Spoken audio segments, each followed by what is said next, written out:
All right, we're here with Juan Toribio of MLB.com. Juan, we just heard from Dave Roberts the news about Gavin Lux. I wouldn't say I'm surprised. I think this is kind of what we feared we would hear, but I guess the obvious question is kind of where do you think the Dodgers go from here?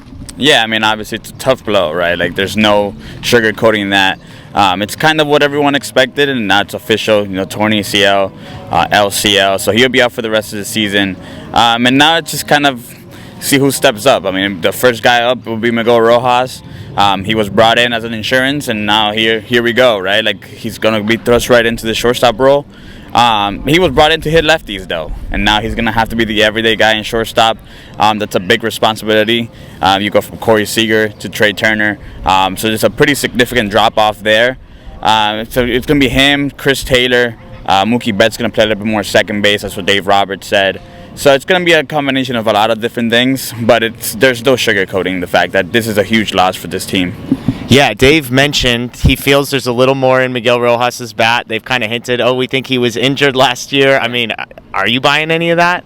I think there's some part of that. I mean, I think we saw everything that was going on with his hand. Is that going to make him an 800 OPS guy out of nowhere? Probably not. I mean, he's a 34-year-old guy. There's a pretty big track record there. So I think his numbers are going to be his numbers. You might get a little uptick if you can tap into something, but I don't think it's going to be a dramatic bump. So I think it is what it is. I think it's just kind of going to be one of those things where you lose your starting shortstop. And I think if any team in baseball loses their starting shortstop, that's going to be a problem, and especially for a team who was kind of all in on letting Gavin Lux handle that position. I think this is going to be something that they're going to have to figure out here in the next couple of weeks. Yeah, you mentioned it. I mean, people have speculated. It feels like the Dodgers' offseason was built on the premise that Gavin Lux would be able to handle shortstop. Obviously, they hedged a little bit with the Miguel Rojas trade, but now you look, in hindsight's 2020, and I don't mean to re-legislate that, but everything would have been different had they known what they know now, of course. And so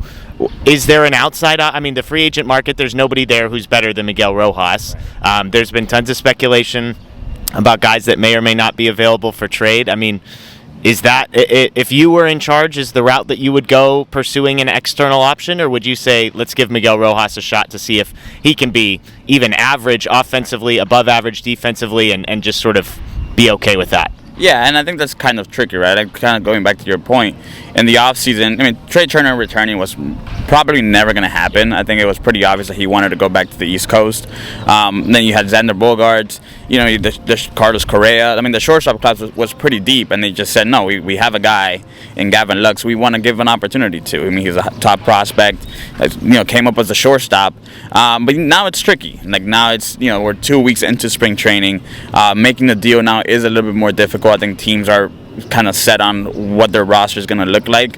And the two biggest options on the trade market are Willy Adames in Milwaukee and Tim Anderson with the White Sox. And I think both of those guys play on teams that are in pretty bad divisions. So they're going to be in it at least, somewhat competitively, right? Like, the Brewers are going to be in it with the Cardinals and maybe the Cubs, and the White Sox is going to be anyone's guess in the AL Central. So I think that's kind of the tricky part. You need two teams that are winning the trade in order to make a trade. So I'm sure the phone calls will be flowing. I'm sure Milwaukee will be on Andrew Freeman's phone.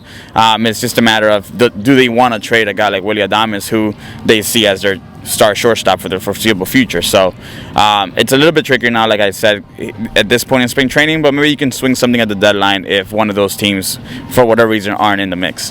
One last question for you. Dave mentioned Mookie Betts potentially playing more second base. Obviously, the sort of the guy most impacted here is Miguel Rojas. Then you've got Chris Taylor, who could play short, Mookie Betts.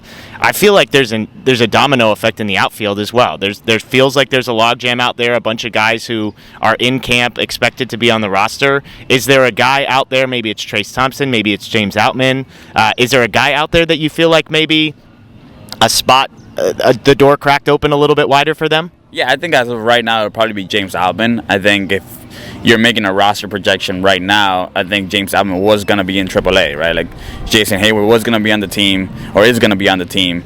Trace Thompson, Mookie Betts, Chris Taylor. And now with Chris Taylor moving more into an infield role, at least part-time, you're going to need another outfielder. And I think getting another left-handed bat losing Gavin Lux, who's also a left-handed bat. I think James Allen makes a lot of sense. You can throw out Jurickson Profar or one of those guys. I mean, it's a free agent market. Again, it's spring training, right? So like most good guys have a team.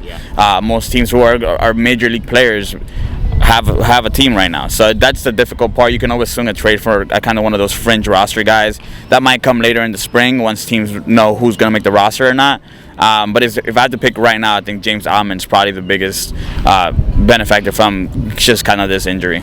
Awesome. Well, hey, I appreciate the time. And folks, thanks for joining us. We got tons of coverage here live from spring training. Make sure you subscribe, ring the notification bell here at the Dodger Blue YouTube page, and we will see you soon.